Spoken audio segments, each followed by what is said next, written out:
So for a long time, there's something I've been wrong about. Never once was there a time when Friedrich Nietzsche uttered or wrote down the words, "The good man sees the whole world as evil." I've been attributing this phrase to him for about 5 years now. Mind and memory are deceiving little beasts. We ourselves speak a sentence which appears a stranger to all known faculties of our mind, and therefore it is put into the category of quote.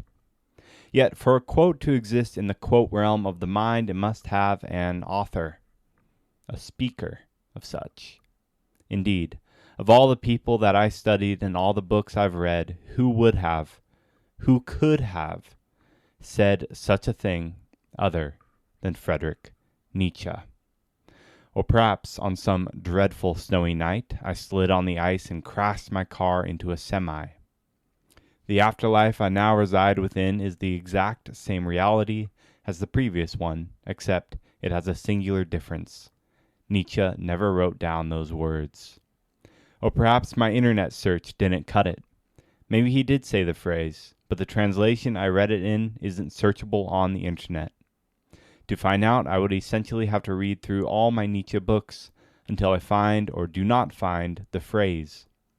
Even in doing this, how am I to be so sure that I don't space out and find myself a few sentences past it, never to see the phrase again? This is similar to the fate of the protagonist in Stephen Peck's A Short Stay in Hell. Here, he is sent to a hell in which it is based off of Borges' The Library of Babel, which creates a world where there is a near infinite library. Well, nothing can be near infinite. However, at this library, every possible combination of letters and characters exists. And so every book, every code, every theory, every spoken phrase, every secret, and all possible combinations of nonsense that have ever and could ever exist live upon its shelves. To escape hell, the protagonist must find the story of his life, a feat only those willing to endure infinity could possibly accomplish. Now, why did the protagonist end up in hell? The book's world building posits Zoroastrianism as the one true religion, and so all who do not ascribe to Zoroastrianism are sent to hell. In other words, Zoroastrianism is the ultimate good, and so all who defy this good are deemed as evil. In other words, the good man sees the whole world as evil. With constant wars, polarized political climates, and the sheer lack of shared values the entertainment industrial complex has brought upon us, it is apparent that we live in a world guided by this very statement. Always it is the poor versus the rich, the red versus the blue, and the us versus the them. Man instinctively declares other groups of men as their enemy. But what if there are no enemies? What if there are no evil people? What if there aren't even any good people? Imagine this scene. A naive boy picks up his father's old sword. "I will be a warrior like you, father," he yells out with pride. The father kneels down and says to him, "Who will you fight?" The boy is stumped. He says, "What do you mean? I will fight our enemies." "Enemies?" the father questions. "What enemies do we have?" If someone tried to hurt us," the boy trailed off in silence. The father laughs. He says, "There are no enemies, son. No one in the world is our enemy, and no one in the world has enemies." Days later, after fighting off 30 men with his bare hands as to prevent killing any of them, the father is killed. He is killed unfairly and unjustly, after winning a duel and deciding to spare the other's life. Before the swarm of arrows struck him dead, the men had questioned, "Why do you fight with no sword?" To which he replied, "A true warrior has no need for a sword." Consumed by rage and vengeance, the boy quickly forgot such words. He became a warrior, and he killed many men. And before he could kill the man who ordered the death of his father, the man died. 11 years of rage and hatred, 11 years of blood and blades, 11 years consumed by the god of war. Vengeance had been his purpose for so long, and such was stripped away from him, a heaping pile of corpses left behind. With the object of his hatred gone, what is he to do now? This is the story of Vinland Saga, an anime about the life of an 11th century Viking named Thorfinn on a journey towards redemption, a journey to become a true warrior, a man with no need for a sword. Nietzsche thought it was laughable for the man with no claws to believe himself to be good. If you haven't the power to be evil, then how could you call yourself a good man? If we are not tested and tempted by evil, then how are we to call ourselves good? Alternatively, if we always give in to temptation, then we never feel what it's like to be good. We don't know what it means to be good. Vinland Saga shows what it's like to not only be tempted by evil, but to descend down into its fiery depths only to ascend back to paradise. It demonstrates the Jungian idea that all human beings inherently have the potential for evil. It is our choice. It exists within us. This idea, however, is not Jungian per se. In fact, it is a very old idea. It is a Western idea, a Christian idea. That is, man is inherently sinful, or separated from God. Now, how do we avoid sin? How do we avoid vengeance and terror and suffering? How do we bring ourselves into that pure state of being like we were when we were a child? With that said, this brings us to the topic of today's episode, that is, the Sermon on the Mount. A couple disclaimers here. About a year ago, I did an episode on the origins of Christmas, along with an explanation of the Sermon on the Mount. If you listen to that, feel free to skip the rest of this episode. As another note, I'm neither a Bible literalist nor a Christian, and therefore the following interpretation of the sermon will view much of it through a metaphorical and philosophical lens. Metaphysical claims made in this passage, therefore, will be taken as parables or symbolism. Fundamentally, my goal is to teach the Gospels in such a way that I break Christianity from its metaphysical chains, thereby bringing it to an audience who does not believe in literal creationism, bodily resurrection, nor any dogmatic authoritative approach to Jesus' teachings. That is, I will go about this in a view which preaches worldly salvation. In other words, how can we apply the teachings of the Sermon on the Mount and the wider Christian philosophy to live a better life? With that said, let's get right into it. The Sermon on the Mount, in my view, emphasizes three main themes: love, discipline via introspection, and humility. In Matthew 5:43 through 48, Jesus says, "You have heard that it was said, 'Love your neighbor and hate your enemy.' But I tell you, love your enemies and pray for those who persecute you, that you may be children of your Father in heaven. He causes his sun to rise on the evil and the good, and sends rain on the righteous and the unrighteous. If you love those who love you, what reward will you get? Are not even the tax collectors doing that? And if you greet only your own people, what are you doing more than others? Do not even pagans do that? Be perfect, therefore, as your heavenly Father is perfect." End quote. This paragraph is perhaps the single most important paragraph, philosophically, within the entire New Testament.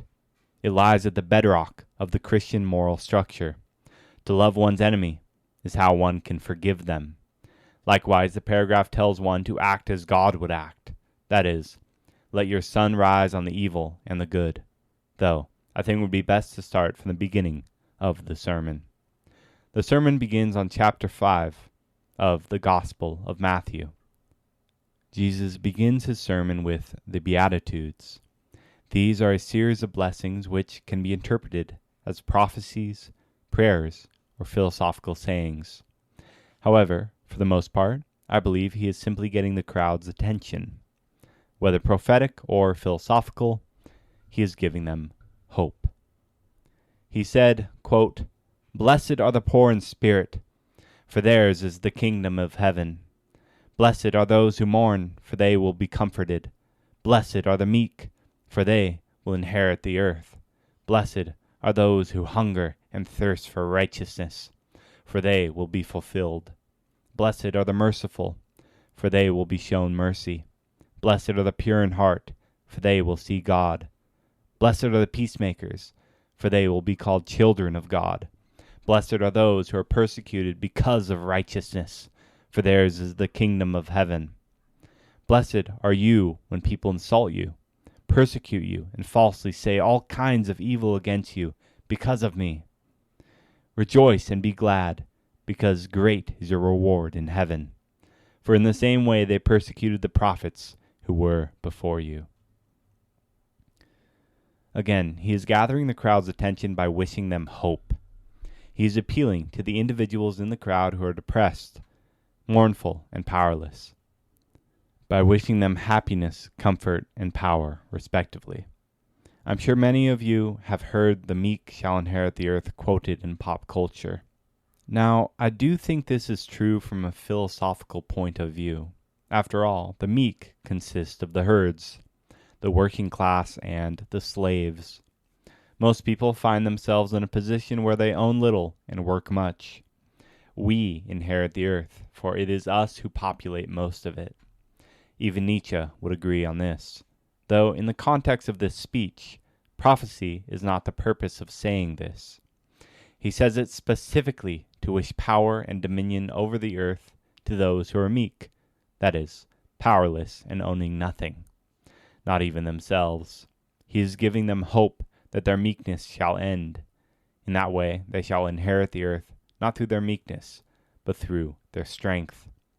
After all, to bless someone is to give them strength. And as a series of blessings, the Beatitudes are likewise Jesus' way of empowering the crowd. He then says that those who feel they are unrighteous will be granted righteousness. This, here, I believe, is a call to action. For one must ask themselves, but how? How do I become righteous? Well, perhaps one way is being merciful. And those who are merciful, he wishes them mercy. Then he states, "Blessed are the pure in heart, for they will see God." And notice that everything he says is followed by an opposite, or something which satisfies the initial condition. If one is pure in heart, they will see God. Why? Because God is pure and holds within himself the purest form of love, hence, pure in heart. It is important that he says this because it is the first time in the speech that he mentions God. He mentions him not as one giving commandments, nor condemning sinners, but as one who the individual, pure in heart, can see. You can see it, not just read about it, not just hear about it, not just be told about it, but see it. He is giving individual access to the divine, or at least showing them how to access it. He continues, "Blessed are the peacemakers, for they shall be called sons of God." Now, here the footnote says the original Greek meant sons or daughters. From that, one could say children of God. Since Jesus is considered the Son of God in Christianity, one would argue that he is more or less naming the peacemakers equal to him. Jesus, after all, is a peacemaker. One only has to read "love your enemies" bit from above to deduce that. By making peace, one can walk in the path of the great man who stands before them. From this he continues to say that those who are persecuted, reviled, and insulted on his account will be rewarded greatly. For all the prophets that came before Jesus were likewise persecuted, reviled, and insulted. But now such prophets are remembered, loved, and worshipped for what they said. I'm reminded here of Nietzsche when he said that, if he were to have any fame, it would come posthumously, that is, after his death. Oftentimes, new ideas are rejected at first, and it takes many years before they are accepted and finally loved and worshipped. In many ways, he is telling the crowd to not be afraid of persecution, to not be afraid to stand up for what they believe in. Those who do stand up and fight for what they believe, they are, after all, the ones we speak of in the history books. Now, in my perspective, keep in mind that I do not believe in a literal kingdom of heaven or hell, or at least I am agnostic to such things. Instead, I think the kingdom of heaven is a state of mind, that inner state of being, pure being. It is the serenity, peace, and joy that we find within. And likewise, so too is hell, the depression, anger, and suffering found within. Recall the Gospel of Thomas quote from the last episode, which described the kingdom of God as not a place we can travel to, but a place that is inside of us. As we continue to go through the sermon, remember that. Jesus speaks much about how we project our inner states into the world around us. When he refers to God, he speaks mainly of love and goodness. When he mentions heaven, he speaks of inner bliss. As I go through, I won't read everything. I will leave that for you. But I will read most of it. A paragraph after the Beatitudes, he says, quote, "You are the light of the world. A town built on a hill cannot be hidden. Neither do people light a lamp and put it under a bowl. Instead, they put it on a stand, and it gives light to everyone in the house. In the same way, let your light shine before others, that they may see your good deeds and glorify your Father in heaven." End quote. This is a sentiment expressed in most kinds of mysticism, whether it be the West or the East. Everyone has a gift in this world, and it's our responsibility to give that gift. We have light within, and we must let it shine. If we are to repress our gifts and let them be wasted, we will feel dark, cold, and empty. There is nothing I've read which demonstrates this idea better than Paulo Coelho's The Alchemist. If you haven't read it, and you are interested in spirituality, I highly recommend checking it out. Now, as we move down a few more paragraphs, Jesus really begins to divulge into how our thoughts affect our deeds, how what we think can be projected into the world we live in. Also keep in mind that, like Nietzsche, Jesus is responding to previous moral claims and beliefs and revising them or totally reconstructing them. He says, "You have heard it was said," then goes on to say the old law only to then rewrite it. He destroys the old values and creates new ones. With that, on the subject of anger, it is written, quote, "You have heard that it was said to people long ago, 'You shall not murder, and anyone who murders will be subject to judgment.' But I tell you that anyone who is angry with a brother or a sister will be subject to judgment. Again, anyone who insults his brother or sister is answerable to the court, and anyone who says, 'You fool,' will be in danger of the fire of hell." End quote. Now, recall earlier I mentioned a religion called Zoroastrianism. The three pillars of Zoroastrianism are good thoughts, good words, and good deeds. Jesus is saying much the same here. A deed begins with a thought, for our thoughts manifest our reality. Therefore, if you are angry, the seeds of murder have already been planted within your mind. Now, on that topic, there are multiple examples in the Gospels. even in the Gnostic Gospel of Thomas, where Jesus describes the kingdom of heaven like a mustard seed. Matthew 13:32 reads, "It is the smallest of all seeds, but when it has grown, it is larger than all the garden plants and becomes a tree, so that the birds of the air come and make nests in its branches." End quote. A thought, whether good or bad, can grow out of you and become your actions, spreading to influence the minds of others. He follows this with a similar sentiment on lust. Quote, "You have heard that it was said, 'You shall not commit adultery.' But I tell you that anyone who looks at a woman lustfully has already committed adultery with her in his heart. If your right eye causes you to stumble, gouge it out and throw it away. It is better for you to lose one part of your body than for your whole body to be thrown into hell. And if your right hand causes you to stumble, cut it off and throw it away. It is better for you to lose one part of your body than for your whole body to go into hell." End quote.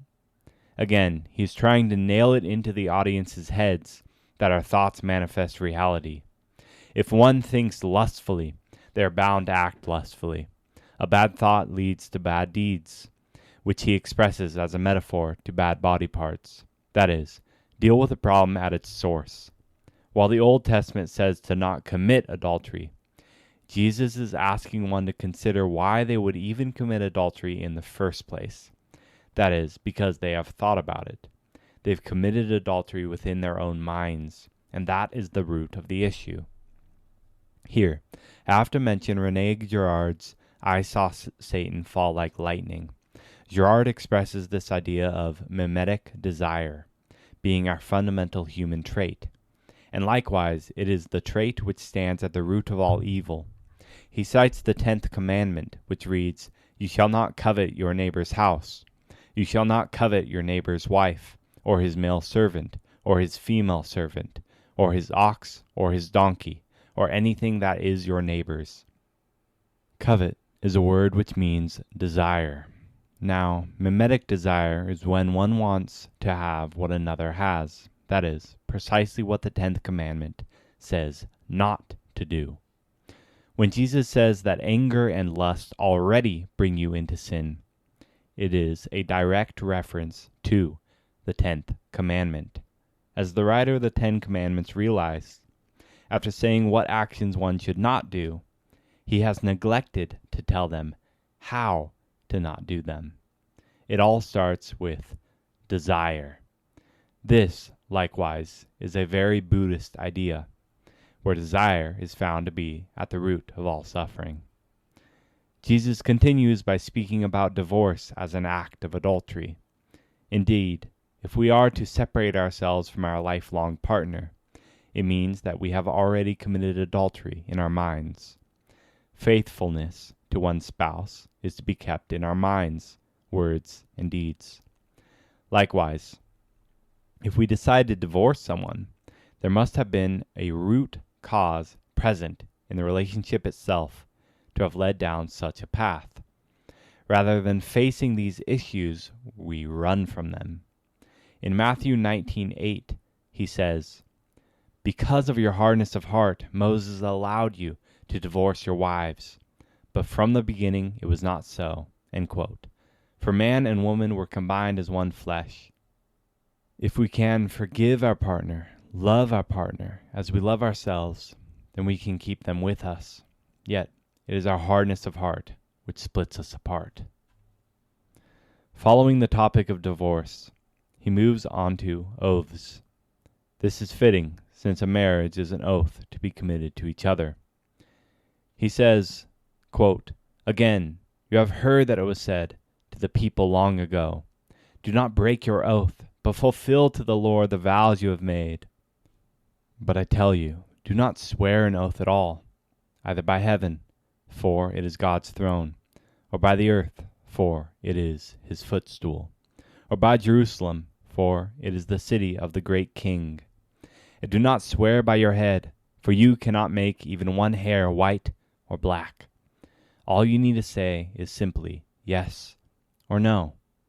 Anything beyond this comes from the evil one." End quote.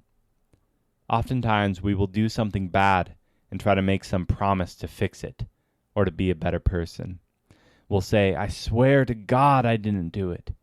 Or, I swear that I won't do it again.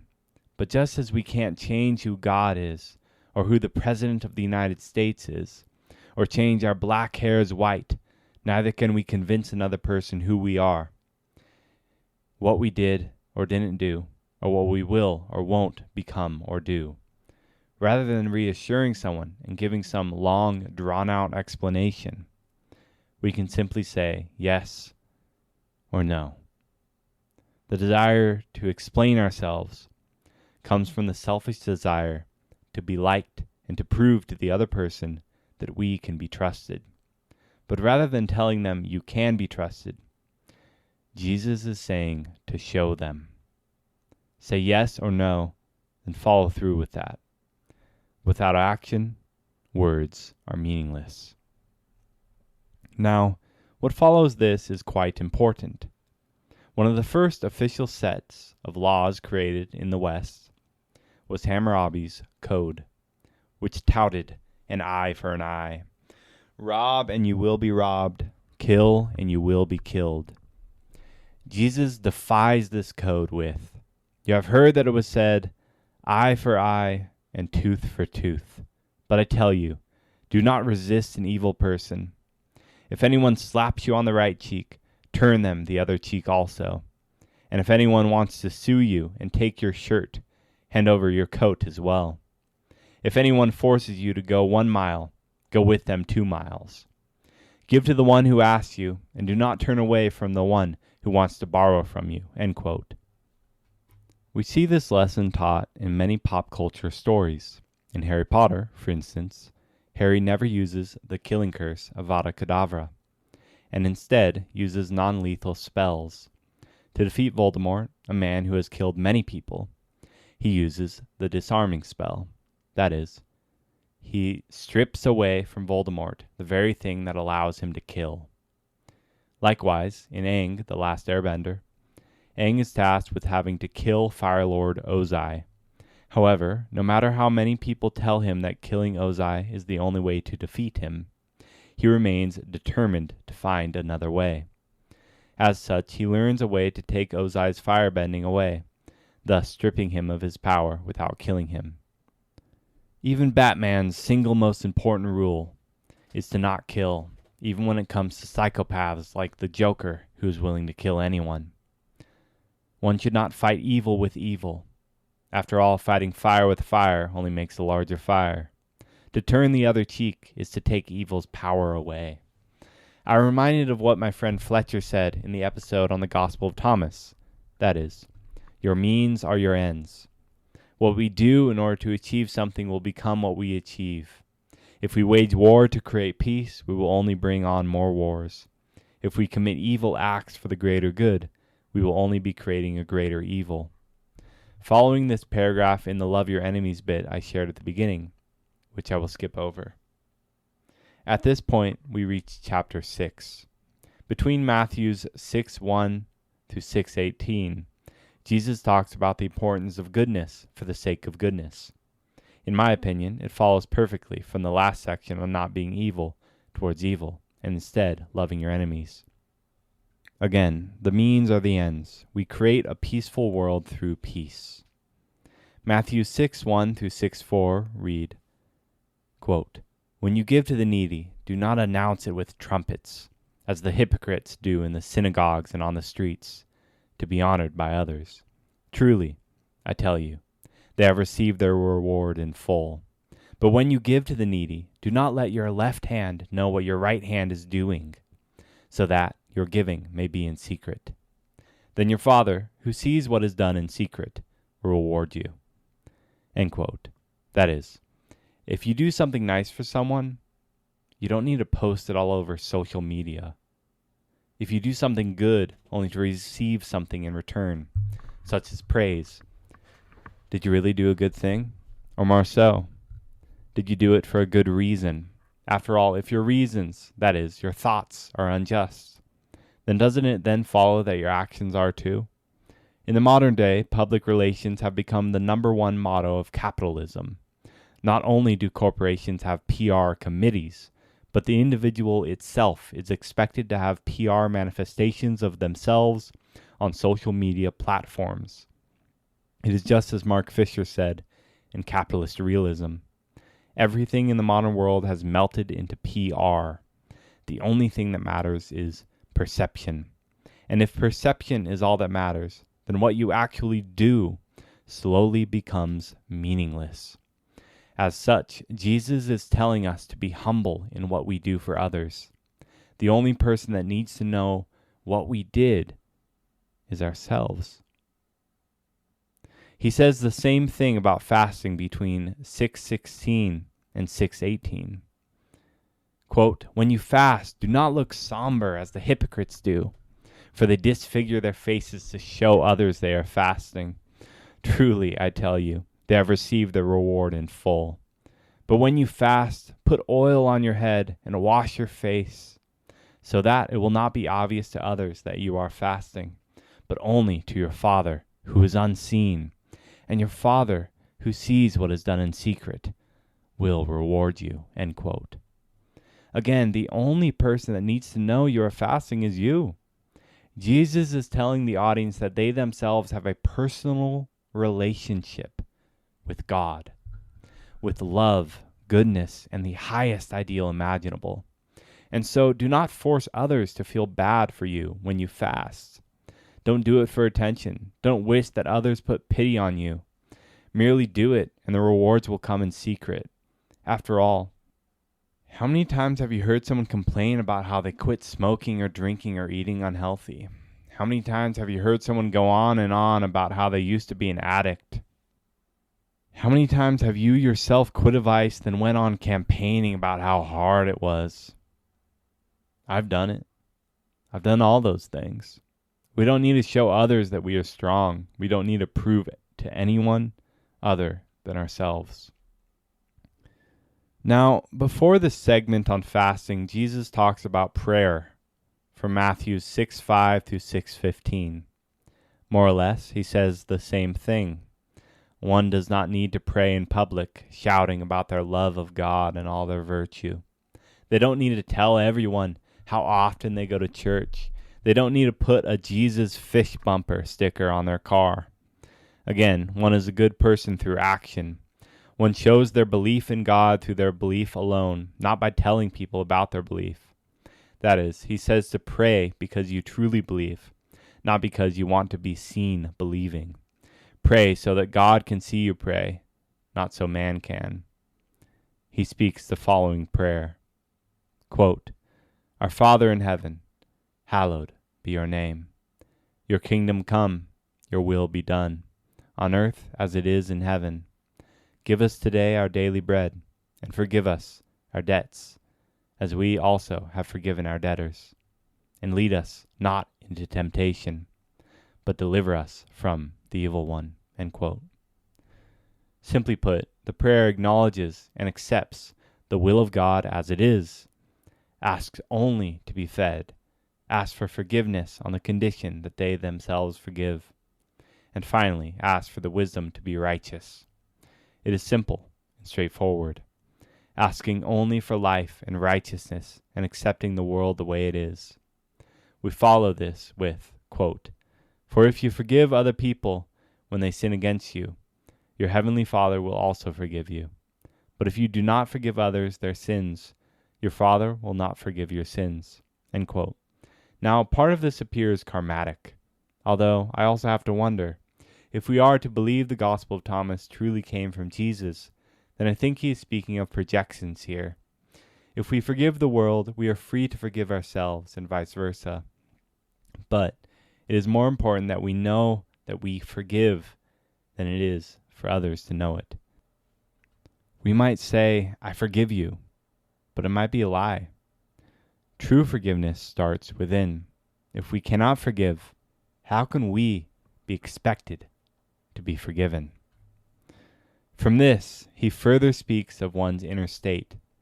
This is a quote I actually shared in the last episode. That is, quote, "Do not store up for yourselves treasures on earth, where moths and vermin are destroyed, and where thieves break in and steal.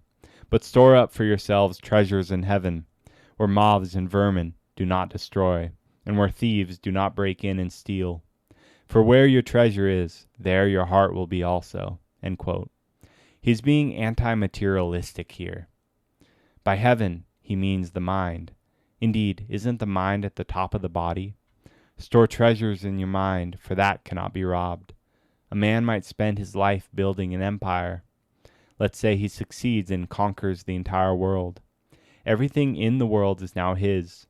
But if he is unhappy, if he is unfulfilled, if he has nothing within his mind to look upon as a treasure, then what does he have?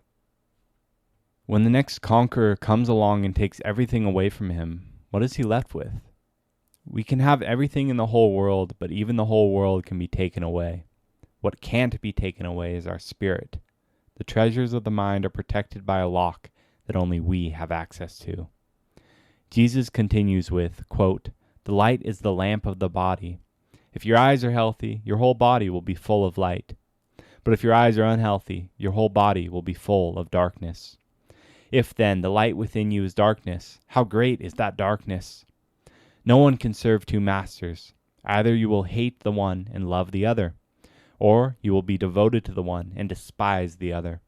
You cannot serve God and money." End quote. By eyes here, he means perception. If our perception of reality is healthy, then we will be healthy. If we perceive the world as good, then we too will be good. Additionally, if we refuse to see goodness in the world, then we will not have any goodness within us. As above, so below.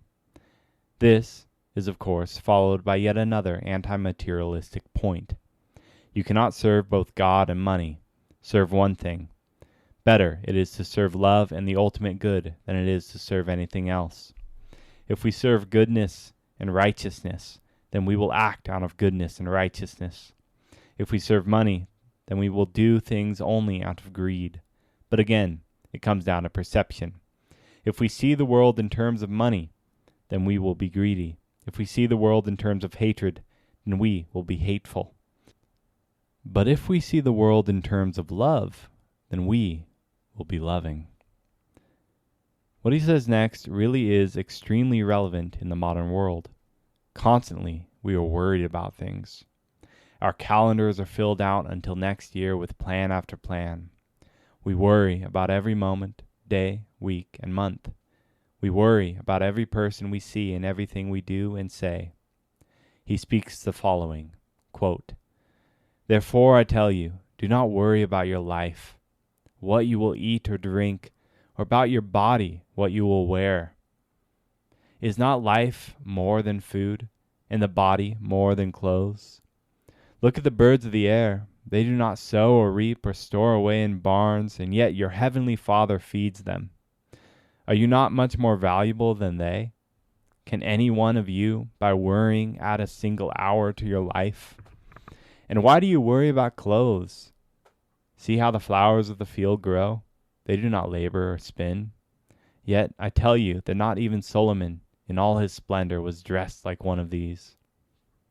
If that is how God clothes the grass of the field, which is here today and tomorrow is thrown into the fire, will he not much more clothe you, you of little faith? So do not worry, saying, what shall we eat? Or what shall we drink? Or what shall we wear? For the pagans run after all these things, and your heavenly Father knows that you need them. But seek first his kingdom and his righteousness, and all these things will be given to you as well. Therefore, do not worry about tomorrow, for tomorrow will worry about itself. Each day has enough trouble of its own." End quote. We are mortal. We all die. We worry about what we will eat and drink, and therefore we store our food and water in barns and wells. Yet wild animals don't do this, and they still get to eat. Early humans survived hundreds of thousands of years without farming, simply eating whatever they could find. If you don't find food or water today, you might find it tomorrow. If you don't find it tomorrow, you might find it the next day. And if days and months pass still without food or water, and you die, recall too that all things die. That God clothes the grass of the field, which is here today and tomorrow thrown into the fire. Whether food, water, or clothes are present is irrelevant, for inner joy is always accessible. I cannot help but think about the Garden of Eden here. Prior to eating the forbidden fruit, Adam and Eve were naked and unashamed. Nor did they worry about eating or drinking. But as soon as they ate the fruit, they became ashamed of their nakedness, hungry for food, and afraid for their survival. Yet, the only thing that changed was their minds. At this point, they still resided in the garden. Always, the garden is accessible to us. It is merely a matter of perception. In Hermann Hesse's Siddhartha, a book about a fictionalized Buddha, Siddhartha repeatedly says the mantra, "I can think, I can wait, I can fast." He claims that with these skills, nothing can bring him down. If one is unable to solve a problem, then they must learn to think. If one cannot act, then they must learn to wait. If food is not available, then one must simply learn to fast. Now, I am sure you have heard the phrase, "Do not judge or you too will be judged." This is Matthew 7:1. Before judging others, judge yourself. After all, our judgment of others is often a projection of our judgment towards ourselves. Clean your own room first before cleaning others. Now, I can't tell you how many times I've judged others for eating something unhealthy. This stems from my own self-conscious judgment of myself and my body. I judge others for what they eat, yet I drink alcohol, and I drink way too much coffee. Just because I'm fit doesn't give me the right to judge others, especially when I myself partake in equally harmful vices. When we judge others before looking within ourselves, we are unable to see clearly and mistake our own ailments for another's. After this, Matthew 7:7-12 gives the following, quote, "Ask and it will be given to you. Seek and you will find. Knock and the door will be opened to you. For everyone who asks receives. The one who seeks finds. And to the one who knocks the door will be opened. Which of you, if your sons ask for bread, will give him a stone? Or if he asks for a fish, will give him a snake? If you then, though you are evil, know how to give good gifts to your children, how much more will your Father in heaven give good gifts to those who ask him? So in everything, do to others what you would have them do to you, for this sums up the law and the prophets." End quote. Again, what lies within manifests what lies outside of us. If we think we are unconfident, then we won't go looking for opportunities to build confidence. If we look for opportunities to improve and grow, then we will find opportunities to improve and grow. Don't be afraid to ask for things. Don't be afraid to look for opportunities.